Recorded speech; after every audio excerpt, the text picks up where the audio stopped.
In the last section, we have discussed about conditional statement rule. Prior to that, we have discussed about a sequential statement rule, right?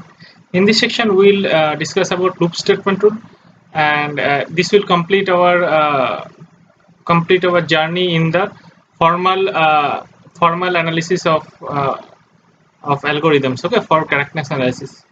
So how a loop look like. Okay, so there are many kind of looping structure over there, like for loop, while loop, like so for this we are considering a while loop. Okay, so any for loop or while loop can be interchangeably uh, converted, right?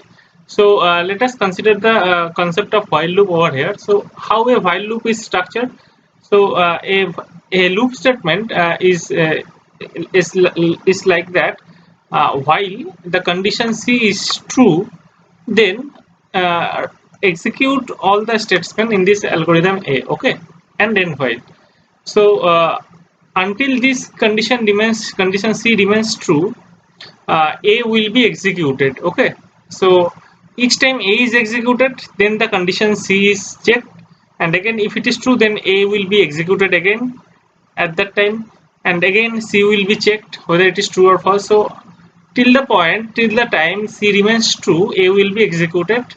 Uh, A will be executed one after another. Okay. Now once C become false, what will happen? It will exit the loop. Okay. It will not further execute A. Rather, it will come out of the loop. Okay. So this is how a looping statement looks like. Okay. So for such kind of loop, what the loop statement will say is that the loop statement is correct. Okay, so this kind of looping statement is correct if there exists an assertion I. Okay, so there will be an assertion which we are denoting by I. So if there exists an assertion I, which we are going to call as loop invariant. Okay, so the looping statement is correct if there exists an assertion I concerning the algorithm state, okay, for which the following properties hold. So what it is telling about? It is telling about an assertion, and which we are going to call as loop invariant, and that assertion will follow the following properties, which are going to discuss now. The first property is the assertion I is true at the beginning. Okay, that means uh, before we get into the loop, before the loop ever executed for the first time, the assertion will be true. Okay, so assertion I will be true at that time. So the assertion I is true at the beginning. This is nothing but will be similar to the preconditions will imply the assertion.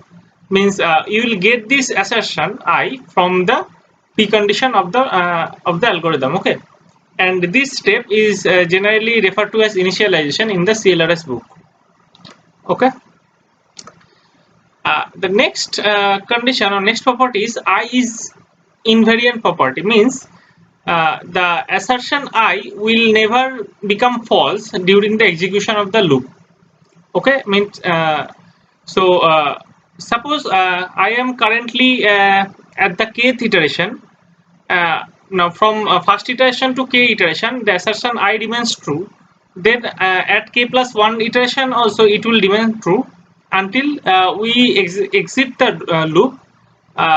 The invariant assertion I will remain true. Okay, so that's why I is called as invariant property. Okay, so this step this part is basically referred to as maintenance in the CLRS book. Okay, maintenance means the assertion is maintained during the execution of the loop. Okay, so it means that when the loop condition C is true, so when the loop condition C is true, A will be executed, right? So I is your assertion. So I is your assertion, and the loop condition is true. That means that algorithm A within the loop will be executed, and it will imply that I will remain true. Okay. So this is how the invariant property will be there. And when the loop terminates, post condition can be inferred from I. Okay, so from that assertion I, once we get out of the loop, when the condition C become false. Okay, so when the condition C become false, we'll get out of the loop, right? So at that time, again, from the assertion I, we can derive the post condition. Okay, so this step is referred to as termination in the CLRS book. So I, the assertion I, and C naught means the condition becomes becomes false. So at that time, you can infer Q. Okay, so this is how the loop statement rule is used for denoting your for finding out the correctness of your algorithm by formal analysis. Okay, so if I refresh this thing again, so for a loop and for to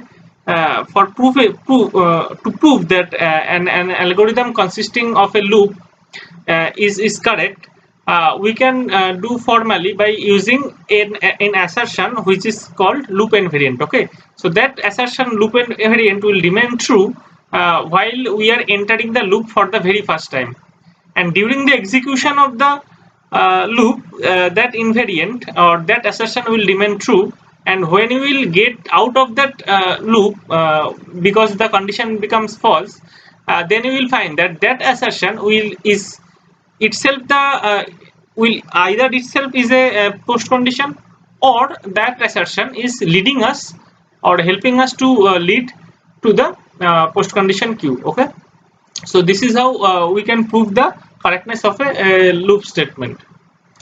So let us see an example. So what we are trying to do, we are trying to compute the first n natural numbers when n greater than equals to 1. Okay, so sum of first n natural numbers when n greater than equals to 1. So what will be the algorithm? So this is the algorithm. What we are doing, we are using s variable to store the sum, initialize with 0, and we have I, which basically is counting denoting the number which are being added with s, okay, in the loop. So while this number is less than equals to n is the input, right? N is the input up to which we are going to add. So when this number I is less than equals to n, what we will do, we will add this number I to the some variable s. Okay, so we are adding this I to some variable, and then we are getting into the next number inside I. Okay, so if I starts with 1, so it will if 1 less than n, then it will add 1 to s, and then I will become 2, and if again it will come over here, if again 2 less than n, then it will add 2 to s, and I will become 3, and likewise it will continue until I becomes n plus 1. So when I become n plus 1, then it will get out of the loop. Okay, and it will return the sum. So this is how this is the algorithm to finding out the sum of first and natural numbers. Okay, now how can we prove that? So this is this algorithm contains a loop, right? So we have to find out the loop invariant. Okay, so what will be the loop invariant in this case? See, here what we are having this s containing the sum, right? So loop invariant will be very much aligned in a way that finally it will give you the post condition or very close to post condition, from where you can infer the post condition. Okay, so here s is having the sum of the natural numbers, right? As you can see in the algorithm. So we'll take s for the loop invariant, uh, and what will be our invariant statement? Will the invariant statement will be s is equals to sum of integer up to I minus 1.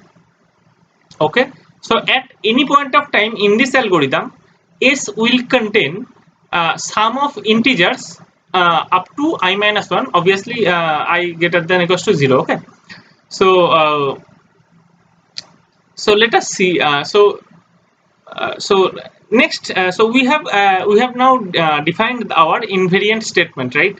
So now we have to show that this invariant statement will remain true while we are at the step of initialization, then during the maintenance, and then next in termination. So let us see what will happen in initialization. So when the loop starts, right, we have s equals to 0 and I equals to 1. So when the loop starts, so loop starts over here, right? Now prior to this, these two statements will be executed. It will have s equals to s initialized to 0 and I initialized to 1, right? Now before the loop starts, what we will have I is equals to 1 and s equals to 0. So when the loop starts, we will have s equals to 0 and I equals to 1. So the loop invariant holds, right? So this conditions hold, right? So s is having sum from 0 up to 0, I minus 1, right? Okay. Next is the maintenance part. So now we'll do the maintenance part in an inductive way. Okay. So what we'll tell that let the invariant holds true during the kth iteration. Okay.